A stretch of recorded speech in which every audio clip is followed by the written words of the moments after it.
چوہا اور شیر۔ ایک دفعہ کا ذکر ہے کہ ایک جنگل میں ایک شیر رہتا تھا۔ ایک دن وہ شیر سو رہا تھا کہ اچانک وہاں ایک چوہا آ گیا۔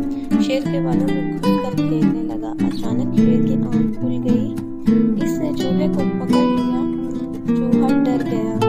وہ شیر سے منت کرنے لگا، مجھے چھوڑ دو، میں آئندہ ایسا نہیں کروں گا۔ شیر کو اس پر رحم آ گیا۔ اس نے چوہے کو چھوڑ دیا۔ چوہا جاتے جاتے شیر سے کہنے لگا، میں آپ کا احسان کا بدلہ ضرور دوں گا۔ شیر ہنس پڑا۔ ایک دن کچھ شکاری جنگل میں آئے۔ انہوں نے جال ڈال کر شیر کو پکڑ لیا۔ وہاں اچانک ایک چوہا آ گیا۔ اس نے اپنے دانتوں سے جال کو کاٹ دیا۔ اس طرح شیر آزاد ہو گیا۔